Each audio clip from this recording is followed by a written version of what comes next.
cerita ini, saya menjadi paham ternyata kalau seseorang tidak memahami hukum kamawipaka akan sangat berbahaya. Karena bisa ceroboh dalam kehidupan. Apalagi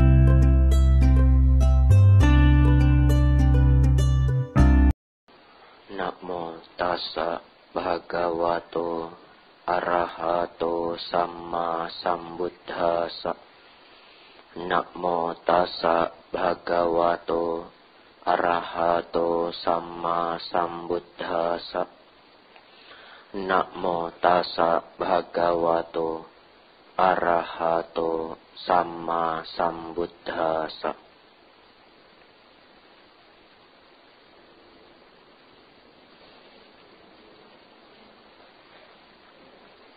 Pemimpin Puja Bakti Romo Ramani Pandita yang hadir, Upasaka, Upasika, Bapak Ibu, Saudara-saudari semuanya, selamat pagi, Namo Buddhaya. Namo Buddhaya.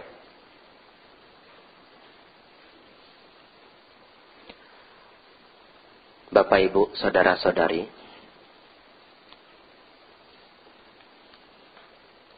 ada satu kisah, dan kisah ini yang menginspirasi saya untuk membahas tentang kehidupan lampau.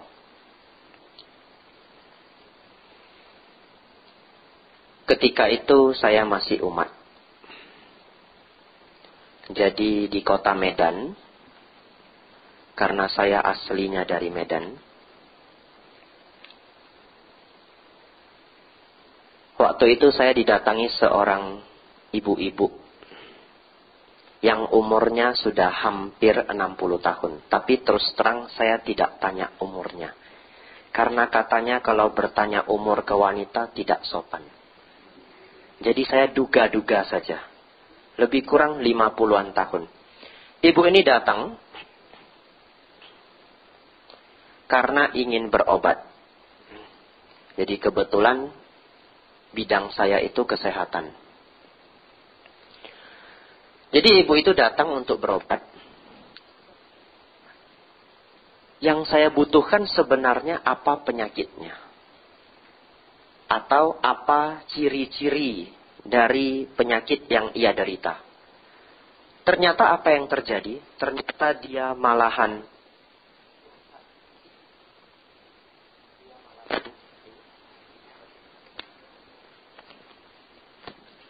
yang terjadi adalah ibu ini curhat setengah jam. Nah, ibu ini cerita. Kalau dulu dia pernah sakit. Dan kalau kita renungkan bersama, sakit ini memang sangat-sangat aneh. Tapi sangat-sangat menderita. Jadi ibu ini setiap pagi bangun, awalnya normal. Tapi setelah matahari mulai terbit, badannya sudah mulai gatal. Pelan-pelan semakin gatal, semakin gatal. Jadi semua badannya itu sangat gatal. Begitu masuk jam 6 maghrib, itu gatalnya semakin memuncak. Gatal sekali sampai dia terkadang lari ke sana kemari, garuk ke sana kemari, itu gatal sekali. Dan dia akan terus menggaruk sambil konsumsi obat. Kalau seseorang itu gatal itu ke dokter, dokter kasih antihistamin, obat alergi, dan itu ngantuk. Yang paling murah itu CTM. 2.000 perak dapat 10 tablet. Ada orang tidak bisa tidur, dia konsumsinya CTM. Tapi nanti lama-lama badan bisa rusak. Jadi jangan dipraktikkan. Nah, karena dia minum obat anti gatal, jadi akhirnya dia akan garuk sampai tertidur. Dan setiap hari begitu. Sampai 7 tahun. Dan tidak hanya itu, Ibu ini cerita lagi, sejak kecil tidak disayang ibunya. Jadi di rumah itu dia disepelekan. Dan ibunya juga meninggal ketika ia berumur 11 tahun. Setelah itu dia harus merawat saudari-saudaranya. Tambah pahit hidupnya. Lalu dia cerita ke saya, hidupnya lebih asin dari air laut. Waktu itu saya mendengar itu karena tugas saya waktu itu adalah untuk mengobati. Ya saya dengarkan saja dengan baik. Tapi dalam hati kecil saya berkata, aduh, apa karma buruk ibu ini di kehidupan lampau. Tapi karena saya tidak dekat dengan ibu ini, tidak berani saya ungkapkan. Kenapa? Takut ibu ini sakit hati. Karena tidak semua orang memahami Dhamma. Akhirnya saya hanya diam saja, mendengarkan curhatannya. Ya saya hanya bisa membantu agar penyakitnya yang waktu itu cepat sembuh. Waktu itu penyakit gatal-gatalnya sudah hilang. Dia hanya mengeluh badannya itu sering lemas. Ibu ini kurus sekali. Nah, berangkat dari cerita ini, saya menjadi paham ternyata kalau seseorang tidak memahami hukum kamawipaka akan sangat berbahaya. Karena bisa ceroboh dalam kehidupan. Apalagi kalau seseorang tidak tahu bahwa kehidupan ini berlanjut. Jadi setelah kita meninggal, kalau belum mencapai nibbana, kehidupan itu berlanjut. Nah, Bapak Ibu, agama Buddha saat ini sedang tren di belahan dunia barat. Kalau di timur, memang dari dulu agama Buddha itu sudah mayoritas. ASEAN sendiri 40% itu Buddhis. Walaupun di Indonesia hanya 2%, tapi di ASEAN itu 40%. Vietnam, Laos, Kamboja, Myanmar, Thailand, Sri Lanka, Malaysia juga 27%. Singapura juga tinggi. Indonesia kecil, 2%. Tapi jangan lupa, Indonesia manusianya banyak Bapak Ibu. 2% dari 270 juta itu banyak. Makanya kalau saya hadir di Dhammacakka, umatnya ramai sekali. Bingung, lihat kanan ramai, lihat kiri juga ramai. Nah Bapak Ibu, dari mana kita mengetahui kalau ajaran Buddha ini sedang tren di dunia barat? Dari buku-buku. Jadi kalau Bapak Ibu satu waktu berkunjung ke bandara atau ke mall, nampak Periplus, silakan masuk. Akan menemukan banyak buku tentang mindfulness. Banyak buku tentang happiness. Dan kalau Bapak Ibu baca, biasanya pelajaran-pelajaran itu terinspirasi dari Dhamma. Lebih jauh daripada itu, sekarang di dunia saat ini sedang tren yang namanya belajar online gratis. Namanya Massive Open Online Course. Jadi pelajaran ini dipersembahkan oleh universitas-universitas besar dunia untuk dua hal. Satu, promosi universitas. Karena dengan menunjukkan kalau kualitas pelajaran mereka luar biasa, nama baik mereka meningkat, ratingnya meningkat. Yang kedua, kontribusi kepada dunia. Ada satu pelajaran yang ratingnya sangat tinggi. Dipersembahkan oleh Princeton University Amerika. Ini tempat dulu Albert Einstein bekerja. Princeton tidak main-main. Peringkat 7 di dunia untuk bidang psikologi. Mereka mengeluarkan pelajaran dengan judul Buddhism and Modern Psychology. Buddhisme dan psikologi modern. Bapak Ibu, kalau universitas sebesar itu membuat pelajaran, itu tidak main-main Bapak Ibu. Karena dalam akademi itu harus valid dan reliable. Valid dan reliable itu bisa diuji, bisa diukur, dan tidak berubah. Sedangkan ajaran Buddha itu adalah agama. Agama itu ajaran. Ajaran bukan ilmu. Apa bedanya? Kalau ilmu Bapak Ibu, Bapak Ibu boleh memperdebatkannya. Jadi teori itu bisa berubah. Dulu Pluto itu planet, sekarang sudah dikeluarkan karena teori. Sekarang tata surya kita 8 planet. Pluto sudah tidak dihitung. Mungkin satu hari dihitung lagi, siapa tahu. Karena teori itu berubah. Tapi kalau ajaran Bapak Ibu, dikatakan ajaran itu tidak dipertanyakan. Sekarang bagaimana ajaran agama Buddha ini bisa masuk ke ranah akademik? Tentu karena ajaran Buddha itu valid dan reliable.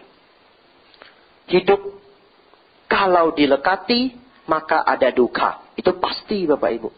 Itu bukan teori. Itu bukan ajaran. Tapi itu adalah ilmu pasti. Kalau begitu melekat, akan ada penderitaan. Kalau seseorang berbuat baik, maka dia akan bahagia. Itu pasti Bapak Ibu. Karena sudah ada penelitiannya. Bapak Ibu berbuat baik, akan muncul hormon endorfin di tubuh Bapak Ibu. Itu pasti. Kalau Bapak Ibu berbuat buruk, akan menderita. Itu pasti Bapak Ibu. Karena kalau kita berbuat buruk, tubuh akan mengeluarkan hormon stres. Kortisol, adrenalin, noradrenalin. Dan itu racun bagi tubuh. Makanya, kalau seseorang tidak terbiasa nyontek, lalu karena sudah tidak ada harapan, karena tidak belajar misalkan, kalau ujian pun merah, lebih baik untung-untungan, begitu ya. Dia nyontek, kalau ketahuan ya gagal, tapi kalau nggak ketahuan kan lewat toh. Pertama kali dia menyontek, ini badan gemetar semua. Kenapa? Karena badan itu tidak mau berbuat jahat. Kalau Bapak Ibu berbuat jahat itu stres. Pertama kali berbohong ini, nyangkut-nyangkut. Ambil nggak uangnya? Itu dompet papa kok uang hilangnya? Enggak, saya nggak ambil. Jadi siapa yang ambil? Nggak tahu, gitu toh? Nyangkut. Kenapa? Karena berbohong itu stres. Tapi karena diulang-ulang, stresnya berkurang. Jadi ajaran Buddha itu fakta. Oleh karena itu, Universitas Princeton ini tertarik dan mereka membuat pelajaran itu. Lebih jauh lagi, Harvard University. Bapak Ibu nanti boleh cek. Yang senang belajar sendiri, otodidak, nanti cek di internet. Pelajarannya dengan topik Buddhism through its scriptures. Dari Harvard University. Artinya, ajaran Buddha langsung dari kitabnya. Ada lagi pelajaran yang bagus. Diberikan oleh Monash University. Itu terkenal sekali. Tentang mindfulness and well-being. Ada 2 pelajaran yang diberikan oleh Monash. Bahkan Universitas Leiden juga memberi pelajaran. Demystifying Mindfulness. Bahkan pelajaran juga diberikan dari universitas dari Spanyol. Jadi sekarang ajaran Buddha menjadi tren. Tapi Bapak Ibu, ada yang janggal. Dunia Barat, mereka kalau mempelajari agama Buddha, mereka hanya mempelajari apa yang mereka senangi.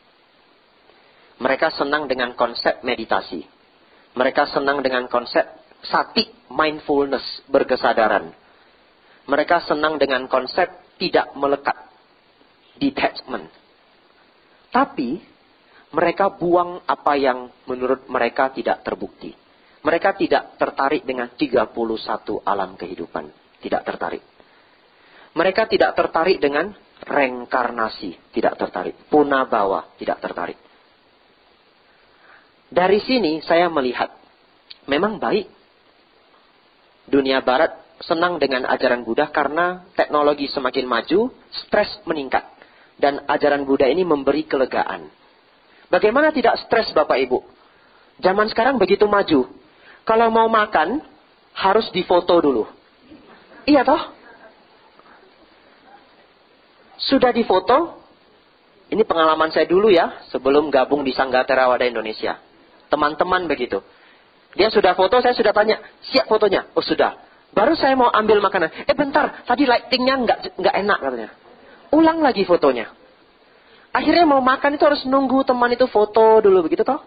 Lalu upload ke Instagram. Facebook, apalagi Pets. Bahkan kurang puas, status BlackBerry, karena dulu BlackBerry masih laris. Nah, karena kemajuan zaman Bapak Ibu, tidak Bapak Ibu sadari, informasi itu masuk begitu cepat. Masuk begitu cepat. Dan terkadang informasi itu membawa stres. Contoh, ini kenyataan ini ya, direnungkan. Main Instagram, nampak temannya ke Korea. Wah, ke Korea. Dilirik, loh, tasnya ini kan channel. Wah, ini 70 juta ini. Ya toh? Lalu ibu-ibunya nanya papa, "Pak, ini tasnya bagus sekali." Papanya diam, pura-pura lihat berita. Ya toh? Karena gawat, mahal. Nah, tetapi karena begitu banyak informasi, wah, si A ke Korea, si B ke Jepang, aduh saya kapan ya? Stres sendiri toh? Waduh, ini tasnya 30 juta, ini 60 juta. Ini papa suruh saya pakai tas kresek katanya. Sama aja. Nah, tidak bisa memilah-milah apa yang baik. Otak kita terpengaruh. Batin kita terpengaruh. Tetapi Bapak Ibu, seberapa hebat kita bisa memilih untuk tidak mengkonsumsi informasi itu atau memilih untuk tidak terpengaruh? Sulit. Karena begitu sudah masuk ke otak, terjadi kontak, ya toh? Mata melihat, muncul kontak, akan muncul perasaan ingin. Maka dunia saat ini semakin maju, stres semakin meningkat. Apalagi berita. Aduh, beritanya ngeri-ngeri. Tahun lalu ada sedikit masalah di dunia Buddhis. Tidak akan saya ceritakan komplit. Waktu itu saya di Wihara Mendut. Cukup mengerikan. Setiap hari saya harus baca koran. Karena khawatir kalau ada umat non-Buddhis yang mempertanyakan, saya tidak bisa menjawab. Padahal sebenarnya saya tidak hobi baca berita. Tidak hobi baca koran. Tapi mau tidak mau. Karena di Jawa Tengah itu sering ada undangan dialog antar agama. Jadi kalau kita tidak tahu dunia luar, nanti bingung menjawabnya. Tapi apa yang terjadi? Semakin saya baca, saya kok semakin stres. Akhirnya begitu masalah itu terselesaikan, begitu pula saya tidak baca koran lagi sampai hari ini. Tenang, damai hidupnya. Nah, karena di dunia barat begitu penuh dengan stres, agama Buddha ini menjadi jawaban, solusi yang memberi kelegaan. Satu waktu ada seorang biku, dia melakukan retreat ke Australia, tempatnya Ajahn Brahm, di Perth. Nah, di Perth itu, ketika melakukan retreat, ada umat Buddha, orang Australia. Dia mengunjungi Bante ini, lalu dia cerita, "Bante, saya pernah jalan-jalan ke Thailand. Orang Thailand itu ekonominya tidak sebaik kami yang di Australia. Tapi kok bahagia sekali ya. Kami yang di Australia ini bisa dikatakan punya semuanya. Tapi kami tidak bahagia." Nah, ini adalah ciri-ciri bahwa perkembangan zaman tidak seimbang dengan perkembangan batin. Maka, di Barat sekarang berkembang yang namanya agama Buddha naturalistik. Bapak Ibu bisa mendapatkan informasi baru hari ini.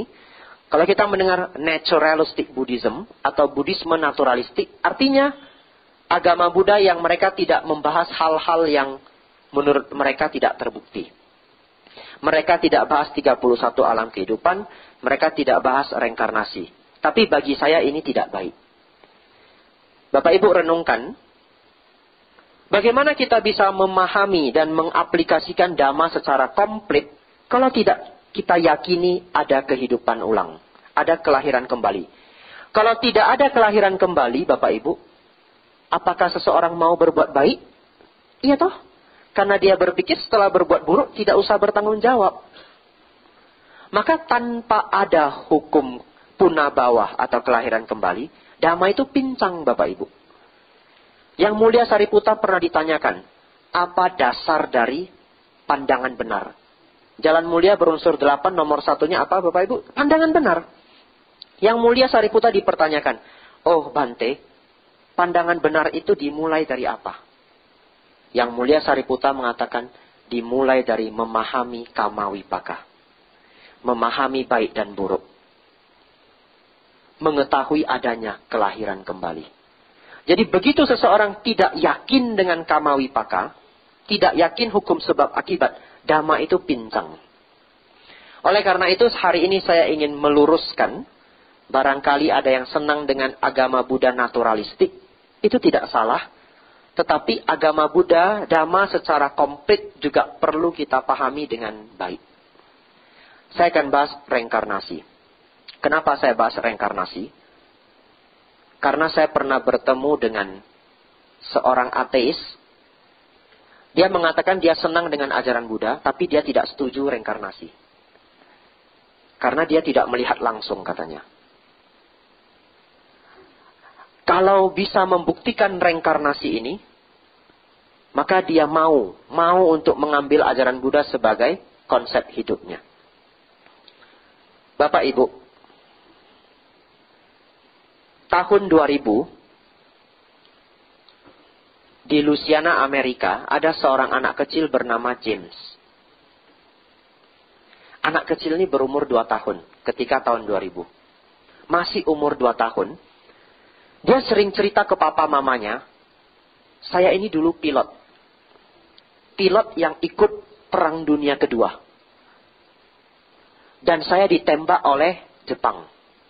Saya meninggal, pesawat saya jatuh di laut. Coba Bapak Ibu renungkan. Kalau anaknya mengatakan demikian, bingung tidak? Bingung tentu. Orang tuanya berpikir, lah ini paling anak saya nonton televisi terlalu banyak. Berfantasi. Biarkan sajalah. Tapi kian hari kian nambah. Dia bisa jelaskan kalau dulu pesawatnya itu kalau terbang, itu berangkat dari pelabuhan. Kapal besar, Natoma. Tahun berapa? Nama temannya siapa? Korpsnya siapa? Apa yang terjadi ketika Perang Dunia Kedua? Lama-lama ini orang tuanya bingung. Kalau fantasi kok bisa sekompleks ini? Akhirnya, orang tuanya membawa dia ke psikiater. Karena hanya ada 2 kemungkinan. Ini benar anaknya atau konslet. Karena ceramah kemarin saya cerita yang konslet. Tentang Ibu Mariam. Yang mau dengar nanti buka dhammacaka.com. Masih ada pertinggalnya. Nah, begitu bawa ke psikiater. Psikiater ini ngajak anak ini cerita. Di interview. Anak ini cerita. Dulu saya pilot begini, begitu. Lalu psikiaternya bingung. Ini kompleks sekali. Ini tidak mungkin. Anak umur 2 tahun bisa mengetahui sejarah dunia Perang Kedua terlalu kompleks. Lalu psikiaternya pintar. Psikiaternya bilang, coba gambar pesawatnya. Karena dia anak-anak toh, dia gambar pesawat. Setelah dia gambar pesawat itu, ditanya, coba jelaskan pesawatnya. Bapak Ibu bayangkan umur 2 tahun, dia jelaskan semua spare part pesawat. Kalau saya pertanyakan hari ini, apa bahan bakar pesawat, saya yakin tidak semua orang hafal. Kalau bahan bakar pesawat itu aftur atau bensol. Tapi dia tahu semua spare partnya. Psikiaternya ikut bingung, Bapak Ibu. Sejak saat itu, psikiaternya meneliti. Dari fakta-fakta yang dia dapat, dia pelajari sejarah. Ternyata apa yang diungkapkan anak ini semuanya pas. Ini diberitakan di berita Amerika dan pernah mencengangkan negara Amerika. Tapi karena mereka dasarnya bukan Buddhis, jadi berita ini hanya lewat. Nah, akhirnya anak ini diteliti, akhirnya mereka semua sependapat bahwa ini adalah salah satu bukti kelahiran kembali. Satu cerita lagi yang juga sangat mencengangkan. Ini live. Oprah Show. Ada yang tahu Oprah Show itu adalah salah satu talk show yang paling tinggi ratingnya di Amerika. Waktu itu saya masih SMA. Jadi saya ikut acara nonton Oprah Show. Mereka mengundang seorang ahli hipnosis. Dan seorang psikiater namanya Brian Weiss. Brian Weiss ini adalah seorang ahli past life regress yang bisa membawa seseorang kembali mengingat masa lampaunya. Tapi bagaimana cara membuktikan bahwa kelahiran kembali itu nyata di acara yang sebesar itu? Tentu ini tantangan toh. Akhirnya bagaimana caranya? Mereka mengundang pasien-pasien yang memiliki fobia. Ada satu pasien yang aneh. Dia fobia dengan sudut. Jadi kalau melihat sudut, dia akan sangat ketakutan. Sudut apa saja, sudut meja, sudut kursi, apa saja yang tajam, itu sangat menakutkan. Saking menakutkannya, dia bisa pingsan. Terus terang seumur hidup saya belum pernah pingsan karena ketakutan. Dan saya yakin yang hadir hari ini di sini juga jarang sekali ada yang pingsan karena ketakutan. Jadi Bapak Ibu bisa membayangkan fobia itu sangat menakutkan sampai bisa pingsan. Kalau seseorang ketemu hantu pun paling pucat hijau Bapak Ibu. Jarang yang pingsan. Ada karyawan teman saya tiba-tiba lari dari gudang, wajahnya hijau. Seperti kertas hijau itu. Ada apa? Susulit dia ungkapkan. Duduk, dikasih minum air hangat. Lalu ketika ditanya ada apa? Nampak hantu katanya. Tapi tidak pingsan Bapak Ibu. Masih bisa lari. Jadi Bapak Ibu bayangkan kalau fobia sampai pingsan itu betapa mengerikan. Akhirnya Dr. Brian Weiss ini menggunakan kemampuan hipnosisnya. Membawa dia kembali ke kehidupan lampau. Caranya bagaimana? Masukkan ke keadaan hipnosis. Lalu ditanyakan. Sehari yang lalu apa yang terjadi? 10 hari yang lalu apa yang terjadi? Pelan-pelan. Seminggu, setahun yang lalu, 2 tahun yang lalu. Anggaplah misalkan saya berumur 25 tahun. Apa yang terjadi 30 tahun yang lalu? Kalau saya bisa mengungkapkan, ini berarti aneh, ya toh? Informasi itu dicatat. Nah, ini diulang, dimundur untuk mencari tahu apa penyebab fobianya. Ternyata dimundurkan sampai 2 kehidupan. Ternyata 2 kehidupan yang lampau, dia adalah orang suku primitif. Suku-suku yang tinggal di hutan. Dan pada saat itu terjadi perang suku. Karena orang primitif itu memang sering terjadi peperangan. Makanya mereka harus kuat dalam kekuatan perang. Kemana-mana bawa tombak misalkan. Bawa senjata kemana-mana. Karena bisa-bisa di tengah hutan itu dibunuh oleh suku lainnya. Nah, waktu itu terjadi perang antar suku. Dan yang terjadi cukup mengerikan. Dalam peperangan itu, dia ditusuk dengan tombak dari belakang kepala. Dan tombak ini menembus sampai tengah di antara kedua matanya. Jadi di atas tulang hidung. Itu ujung spear, ujung dari tombaknya itu nembus keluar beberapa sentimeter. Dan darahnya mengucur kencang sekali. Dan dia melihat ujung tombak itu lebih kurang 15 menit baru kehilangan kesadaran. 15 menit ini itu mengerikan sekali. Ada orang melihat darah saja sudah pingsan Bapak Ibu. Ini melihat diri sendiri tertusuk dari belakang dan ujung mata pisaunya itu tepat di depan mata. 15 menit dan ini menjadi kesadarannya yang terakhir. Ini membawa fobia yang luar biasa. Nah, begitu diketahui sebabnya, ahli hipnosis kita sebut hipnotis. Jadi hipnotis itu sebenarnya orangnya. Tis itu orangnya. Scientist. Ya toh? Nah, prosesnya hipnosis, orangnya hipnotis. Di Indonesia sering terbalik. Nah, ahli hipnosis ini, dia hapus memori itu.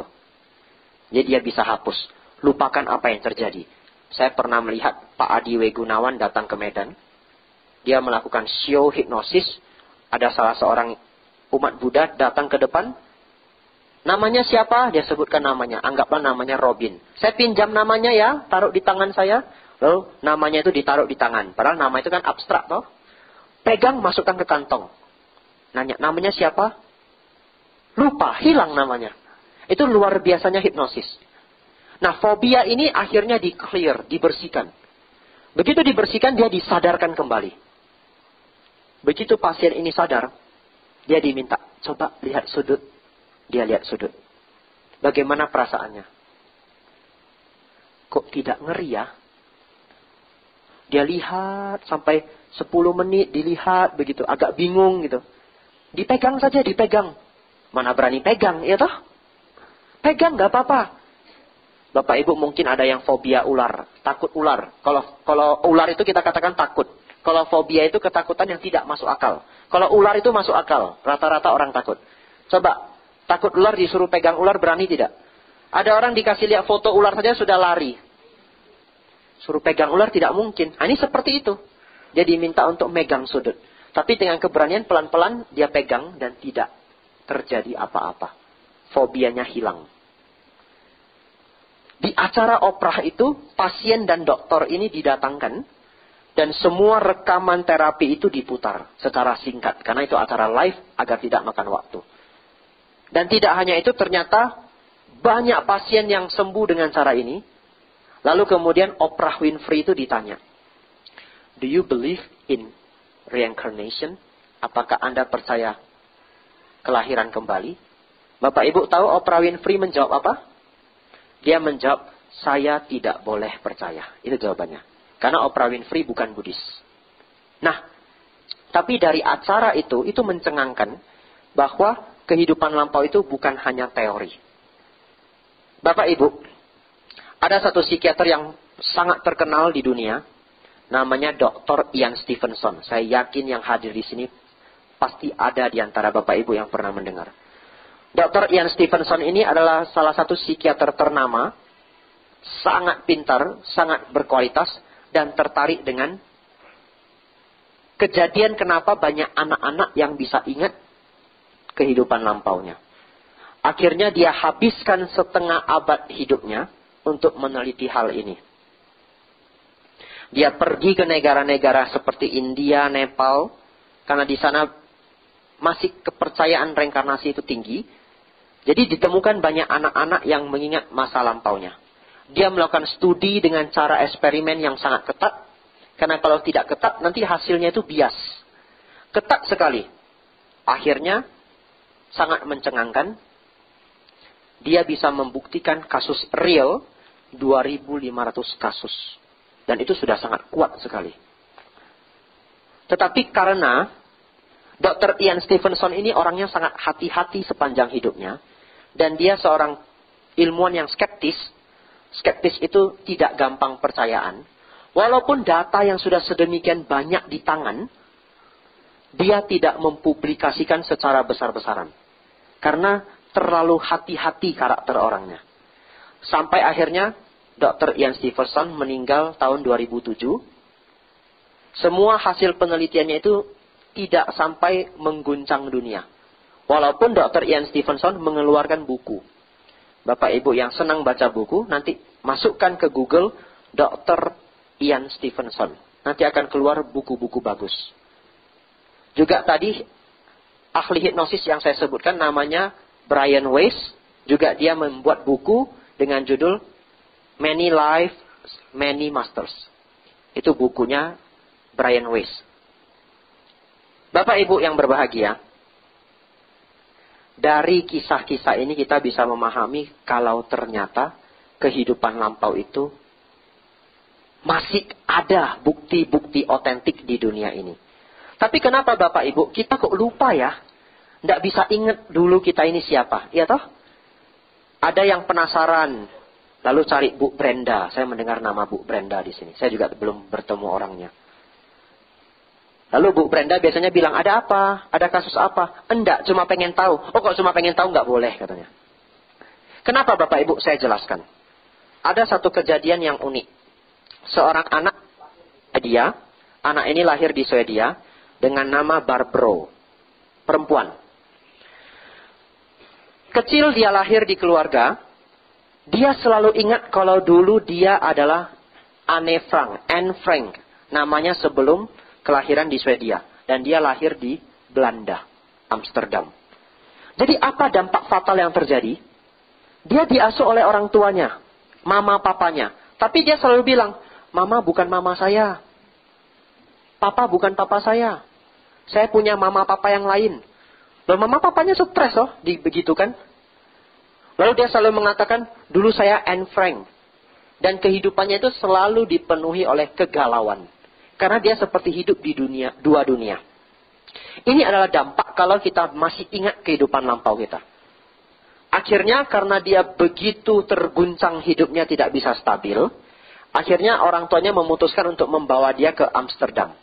Pada saat mereka tur Eropa, mereka berhenti di Amsterdam. Orang tuanya bilang, ayo kita cari kendaraan kita kunjungi rumah yang kamu akui sebagai rumahmu. Lalu anak ini bilang, "Nggak usah, Pak. Saya masih hafal jalannya," katanya. Dia bawa orang tuanya ke rumahnya. Ada tulisan, Anne Frank Huis. Mungkin Huis itu bahasa Belanda untuk house. Begitu masuk, dicarilah satu orang yang tahu daerah itu, menjadi guide mereka. Diceritakanlah apa yang terjadi di daerah ini. Dan semua cerita itu persis seperti yang anak ini ceritakan. Lalu dia dibawa ke kamarnya dirinya yang lampau. Begitu sampai kamarnya dia menangis. Kenapa menangis? Dulu dia memiliki banyak gambar foto-foto aktor-aktor pujaannya, artis-artis pujaannya, lalu teater-teater yang dia senangi. Ya seperti anak sekarang, kalau masuk ke kamarnya ada Spider-Man begitu ya, Avengers, nah mungkin begitu. Ya dia punya aktor-aktor kesayangan, tapi begitu dia masuk, ternyata foto-foto itu sudah hilang. Jadi dia menangis. Dia menangis, papanya makin berpikir, aduh gawat anak saya, bukan hanya berfantasi, sudah berfantasi stres sendiri lagi. Karena semua orang tua pasti menganggap anaknya berfantasi kalau mengatakan dulu dia adalah seseorang yang lain. Tetapi begitu ditanyakan orang yang tinggal di sekitar rumah itu, ternyata memang benar. Dulu di kamar ini banyak foto-foto aktor dan artis. Begitu diceritakan lengkap, orang tuanya akhirnya percaya. Anak ini cukup terkenal. Umur 12 tahun dia menulis buku, judulnya kalau saya tidak salah Man on Earth, Manusia di Bumi Ini. Dan itu menjadi salah satu buku bestseller di Swedia. Saya tidak tahu apakah diterjemahkan di bahasa Inggris atau tidak, apalagi bahasa Indonesia. Bapak Ibu, mungkin karena agama Buddha bukan agama paling besar di dunia, maka kisah-kisah seperti ini tidak menjadi topik paling difokuskan oleh para ilmuwan di Barat. Karena penelitian-penelitian biasanya datang dari Barat. Bagaimana tidak, agama paling besar di dunia saat ini adalah Kristen. Dengan 2,2 miliar pemeluk. Nomor 2 adalah Islam. 1,6 miliar pemeluk. Nomor 3 adalah Hindu. Lebih kurang 1 miliar pemeluk. Nomor 4 adalah ajaran Buddha. 488 juta jiwa. Itu banyak sekali. Dan di bawah itu masih banyak agama-agama besar di dunia. Di bawah ajaran Buddha itu Shinto. Shinto itu 100 juta pemeluk. Taoisme 96 juta pemeluk. Sikhisme 28 juta pemeluk. Muism itu di Korea, katanya agama tradisionalnya Korea. 10 juta pemeluk. Chaudai, pernah dengar Bapak Ibu? Belum pernah, saya pikir. Chaudai itu Vietnam. 6,7 juta pemeluk. Nah, Bapak Ibu silakan hafal. Mungkin besok ujian keluar Bapak Ibu. Dari informasi ini kita mengetahui agama Buddha adalah agama keempat terbesar di dunia. Padahal menurut saya, waktu itu saya mendengar salah seorang ahli agama di Yogyakarta. Dia adalah ahli perbandingan agama. Dia mengatakan bahwa ajaran Buddha adalah ajaran kasih sayang yang paling tua di dunia. Ajaran kasih sayang yang paling tua di dunia. Tapi mengapa ajaran Buddha itu tidak masuk 3 besar? Ini kalau Olimpiade ini cuma nomor 4 itu nggak naik panggung. Karena Bapak Ibu, Sang Buddha dulu mengajarkan, ajarkanlah Dhamma bagi yang siap. Ajarkanlah Dhamma apabila seseorang meminta. Bahkan seorang biku pun perlu banyak hal yang dipersiapkan agar boleh mengajarkan Dhamma. Kalau duduk kita sama tinggi Bapak Ibu, saya tidak boleh cerita Dhamma. Bukan untuk meninggikan diri biku tersebut atau penceramah tersebut, tapi Dhamma itu yang tinggi. Karena kalau yang hadir pandita pun, pandita pasti duduk lebih tinggi. Atau asananya dibuat berbeda. Asana itu tempat duduk. Nah, agama Buddha dipersiapkan oleh Sang Buddha untuk diajarkan kepada dunia bagi yang siap.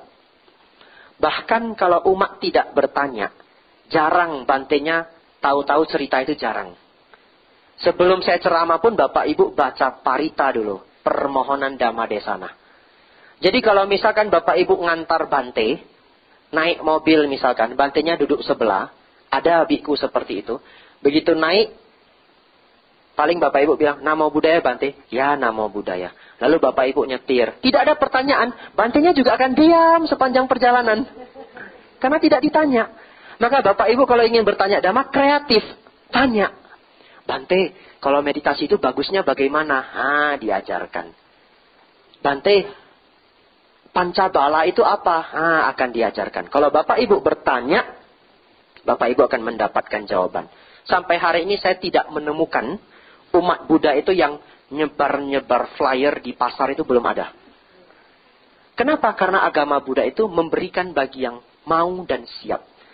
Oleh karena itu saya pikir angka 488 juta jiwa bertahan 2600 tahun itu luar biasa.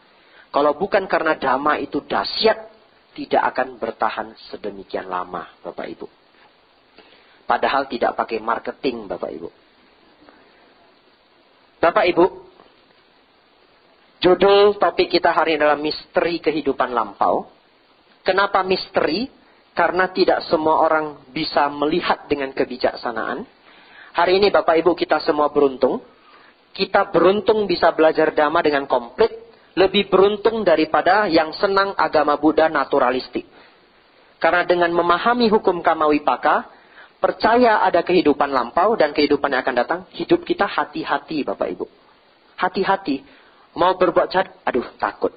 Nanti karma buruknya matang. Ya toh? Gatal-gatal 7 tahun gawat. Dengan percaya hukum kama, pasti menjalankan sila. Pasti. Kalau seseorang tidak percaya hukum kama, tidak akan menjalankan sila. Dia hanya tertarik meditasi, mindfulness, bisa happy. Manfaat meditasi, sehat, sakit bisa sembuh. Belajar bisa cepat mengerti. Tapi belum tentu mau menjalankan sila. Padahal kalau tidak menjalankan sila, hidup kita itu sangat berbahaya. Apa yang terjadi hari esok, kita tidak tahu. Bapak Ibu yang berbahagia, cerita terakhir, menutup Dhamma Desana hari ini, saya ingin mengajak Bapak Ibu tahu jurus menghitung nasib. Karena jurus menghitung nasib itu banyak Bapak Ibu. Ada yang baca wajah, ya toh? Ini hidungnya besar, katanya bisa jadi pemimpin. Saya dari kecil diramalkan hidung besar nanti jadi tauke, rupanya jadi biku.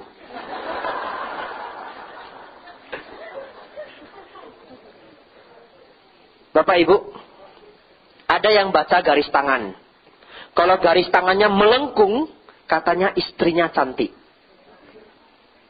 Garis tangan saya lumayan melengkung, rupanya istri tidak ada, Bapak Ibu. Nah, Bapak Ibu, kenapa ada jurus-jurus menghitung nasib di dunia ini? Karena manusia itu sangat khawatir kalau nasibnya buruk. Kalau Bapak Ibu bangun pagi-pagi ada kucing hitam-hitam semua. Takut tidak? Kebanyakan takut Bapak Ibu. Karena ada pemikiran kucing hitam itu bawa sial. Tapi Bapak Ibu, hari ini saya ingin mencuci otak Bapak Ibu. Tapi yang positif. Kucing hitam di Indonesia dianggap bawa sial. Katanya kalau lompat mayat, mayatnya bisa hidup. Tidak mungkin Bapak Ibu. Bawa saja kucing sekarung. Lompat-lompat kan tidak akan hidup orang mati Bapak Ibu. Saya mengunjungi banyak rumah duka. Kalau cuma kucing itu nggak mumpan Bapak Ibu. Uang sudah diformalin Bapak Ibu. Nggak akan berdiri Bapak Ibu. Kucing hitam dianggap membawa sial di Indonesia. Tapi di Jepang, kucing hitam itu membawa keberuntungan. Oleh karena itu waktu saya kecil, ada kartun namanya Sailor Moon. Itu kucingnya hitam. Kalau bawa sial, tidak akan mungkin masukkan kucing hitam. Nanti nggak laris kartunnya. Tapi di Jepang, kucing hitam itu keberuntungan. Jadi kalau orang Jepang nampak kucing hitam, senang bukan main. Nah, burung hantu. Di Indonesia kalau nampak burung hantu, kita sudah gelisah. Aduh, gawat, nanti ada yang berduka. Nanti ada yang mati katanya. Aduh, ini sudah nunggu nih. Aduh, saudara mana yang mati ini ya. Yang penting jangan saya lah, begitu ya. Semenjak nampak burung hantu itu jalan naik mobil pelan, ya. Biasanya titit, nggak berani pelan ini. Takut kecelakaan. Tapi Bapak Ibu, di Yunani, Burung hantu itu adalah lambang kebijaksanaan. Oleh karena itu, Harry Potter, temannya burung hantu. Kalau burung hantu lambang kematian, Harry Potter itu filmnya itu nggak bakal pakai burung hantu, nanti nggak laku Bapak Ibu. Nah, kenapa lambang-lambang yang kita anggap sebagai prediksi nasib itu berbeda dari satu daerah ke daerah lain? Itu karena Bapak Ibu, kepercayaan. Tapi kepercayaan itu masuk ke dalam sugesti. Kalau masuk ke dalam sugesti, itu mempengaruhi karena pikiran adalah pencipta, pikiran adalah pelopor. Jadi Bapak Ibu kalau percaya sapu itu bawa sial, dulu saya percaya sekali. Jadi kalau orang Medan itu takut kena sapu. Makanya kalau preman atau siapa saja minta uang nggak mau pergi-pergi itu keluar bawa sapu dia lari. Karena lebih mengerikan sapu daripada pisau. Katanya kena sapu itu jodoh bisa hilang, bisa kecelakaan dan lain-lain.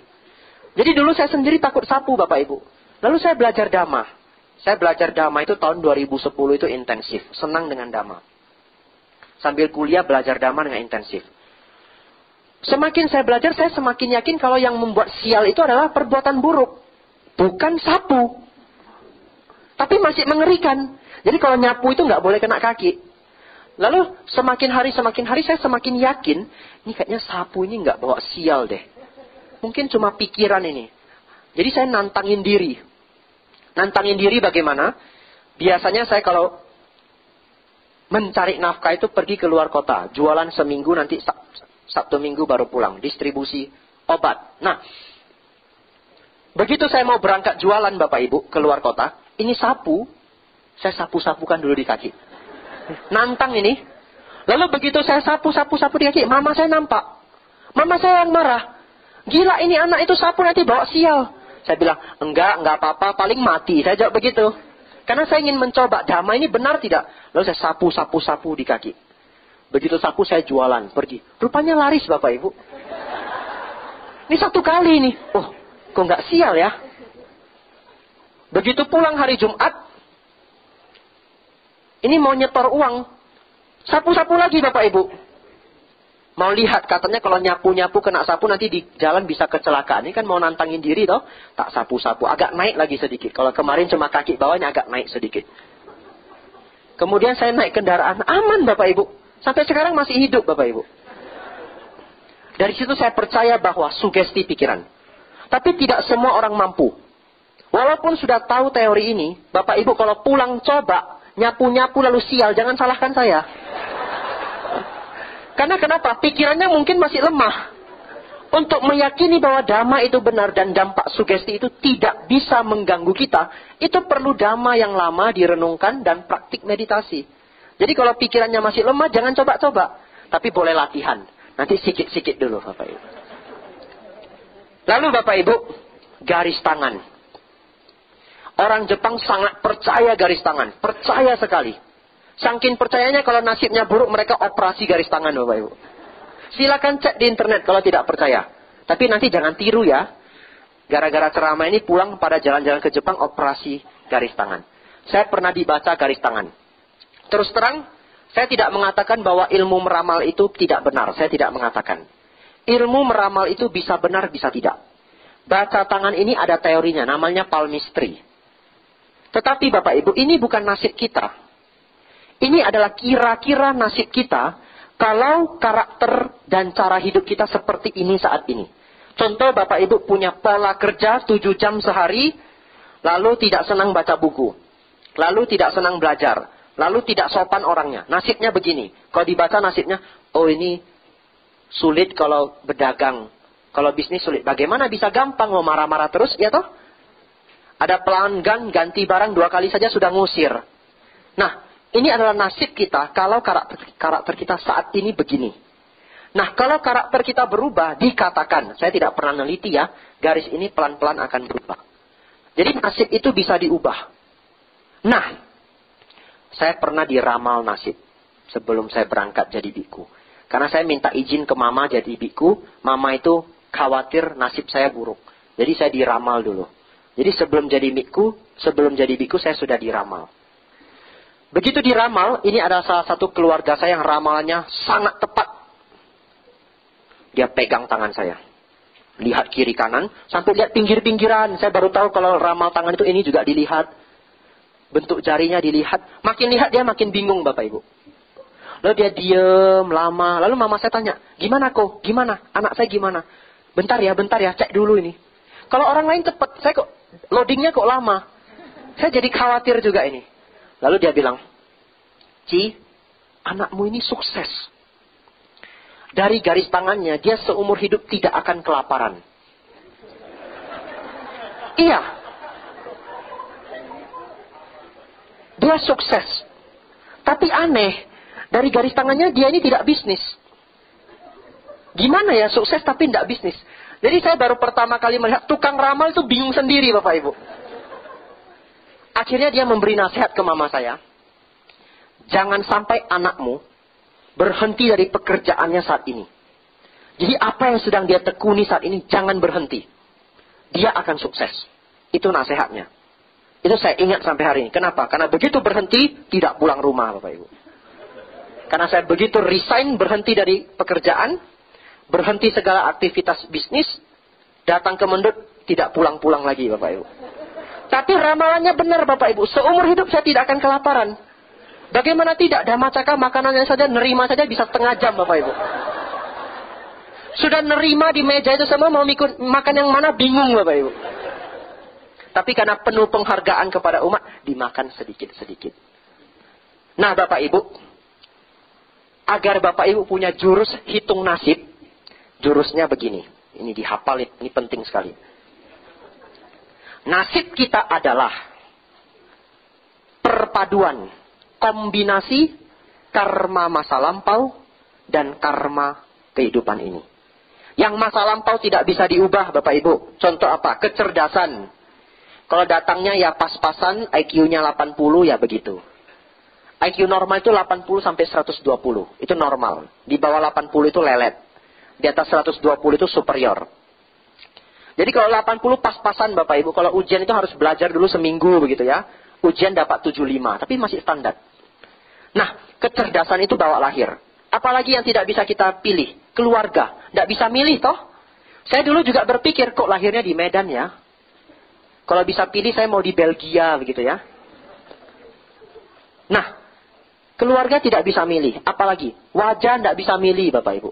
Lahir tahu-tahu begini Bapak Ibu. Kalau dulu saya bisa milih, saya mau milih Tom Cruise Bapak Ibu. Tapi dapatnya begini. Tapi syukur juga dapat begini. Pas-pasan. Kenapa? Kalau jadi biku mirip Tom Cruise susah Bapak Ibu. Nanti HP bunyi terus Bapak Ibu.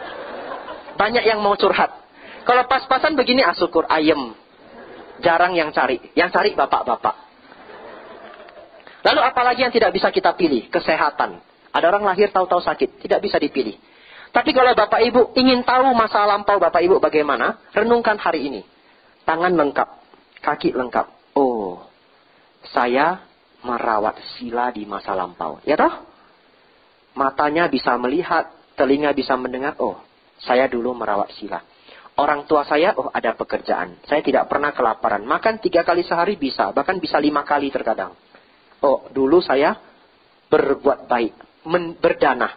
Karena kalau dulu tidak berdanah, nasibnya tidak begini. Tapi Bapak Ibu tidak berhenti sampai di sana. Kalau Bapak Ibu setelah merenung hari ini, nasibnya kurang baik, apa yang dilakukan?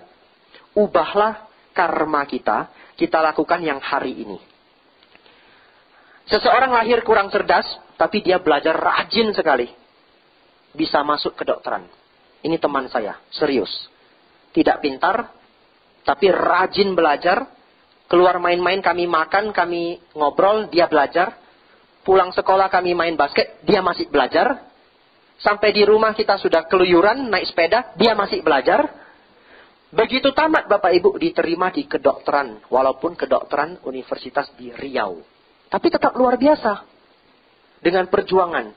Tapi ada teman saya yang pintar sekali. IQ-nya di atas rata-rata. Rankingnya malah belakang Bapak Ibu. Lalu dia setiap hari mengatakan, saya sebenarnya ya, kalau mau belajar ya, bisa katanya. Pernah dengar begitu ya? Anaknya mungkin, Pak, kalau saya mau belajar, saya bisa. Kalau mau belajar. Tapi belajar tidak? Tidak, masalahnya begitu. Karma lampau mendukung, tapi kehidupan ini tidak dilakukan. Bapak Ibu, kalau tidak diperjuangkan, tidak bisa mendapatkan hasil. Kalau hari Senin kita mau ujian misalkan. Minggu depan, Seninnya minggu depan. Mulai besok Senin, sembayang di Damacaka. Selasa Dharma Ratna. Rabu Sadapala. Kamis Damapala. Jumat tembak ke Mendut. Sabtu Borobudur. Minggu one day mindfulness. Senin ujian 0 Bapak Ibu. Karena tidak belajar. Hidup ini perlu usaha. Belajar sambil berdoa. Itu toh. Dia belajar, dia tetap datang ke wihara. Ketika di wihara mendapatkan dhamma, batin menjadi rileks. Kalau batin rileks, apa yang dipelajari masuk ke otak. Ikut meditasi, konsentrasinya meningkat. Rentang atensinya meningkat. Rentang atensi itu rentang kita konsentrasi. Ada orang 20 menit sudah ngantuk. Belajar. Ada orang 2 jam masih kuat. Itu rentang atensi. Bapak Ibu senang meditasi, rentang atensinya kuat. Itu dikombinasikan. Dia senang belajar, dia tetap datang ke wihara, belajar dhamma. Ujian Bapak Ibu, dapat nilai A. Jadi hidup itu kombinasi. Jadi jurus hitung nasib Bapak Ibu, lihat apa yang terjadi hari ini, itu nasib kita karena perbuatan lampau. Bapak Ibu ingin mengubah nasib, lakukanlah perbuatan baik mulai hari ini. Tapi saya yakin yang hadir di sini semua senang berbuat baik. Rawat sila. Ngurangi kemarahan Bapak Ibu. Rumah sering berantem itu sabar, ngalah. Kalau rumah sudah tidak berantem, nanti komunikasi jadi lancar. Komunikasi jadi lancar, rezeki meningkat. Kenapa? Karena ayem, ide-ide yang bagus itu keluar. Kalau jualan juga bertemu customer itu menyapa, senang, damai. Maka bisnisnya jadi lancar. Bekerja pun bos senang lihatnya. Wah ini kok karyawan saya dilihat senang gitu ya. Auranya bagus begitu ya. Cepat naik pangkat Bapak Ibu. Jadi mengubah nasib itu kita usahakan. Bapak Ibu berbuat baik, merawat sila, kontrol pikirannya. Meditasi. Meditasi itu tidak berhasil kalau kemarahan tidak berkurang, keserakahan tidak berkurang. Duduk 4 jam begitu bangun. Siapa tadi yang nutup pintu keras begitu? Apa meditasinya itu? Ada yang begitu. Meditasi. Suara jendela bunyi sedikit. Sudah meditasi mungkin hampir mencapai jana begitu ya. Katanya Bapak Ibu. Teman sebelah batuk. Dia kesal. Jadi sepanjang meditasi 2 jam itu kesal terus. Begitu pulang makin stres Bapak Ibu. Tidak begitu. Meditasi itu kemarahan berkurang. Keserakahan berkurang. Ego berkurang. Dipuji tidak dipuji, berbuat baik tetap senang. Jadi kalau Bapak Ibu nanti ikut meditasi, teman tetangganya sebelah itu batuk-batuk. Tenang, damai. Begitu ya. Saya punya tips. Ini semoga kalau ada yang insomnia setelah ini pulang bisa tidur. Ini jurus ini. Kalau Bapak Ibu tidak bisa tidur, itu karena Bapak Ibu takut tidak bisa tidur. Maksudnya apa? Begitu rebahan, aduh kayaknya belum ngantuk. Gawat, nanti seperti kemarin, jam 4 baru tidur. Nanti jam 7 sudah harus kerja. Aduh, makin gelisah tidak bisa tidur, makin tidak bisa tidur. Oleh karena itu tipsnya bagaimana? Begitu rebahan, Bapak Ibu mengucapkan, tidur, ndak mau tahu. Pokoknya saya rebahan. Karena kalau Bapak Ibu rebahan, tidak tertidur pun itu seger. Daripada tidak rebahan. Jadi kalau misalkan Bapak Ibu rebahan jam 11 sampai jam 5 pagi, tidak tertidur pun, ndak usah gelisah. Tenang saja, jalani hidup. Jadi tidak begitu banyak masalah. Kenapa? Sebenarnya kalau pikiran kita tidak terkendali, gelisah, insomnia itu akan menjadi-jadi.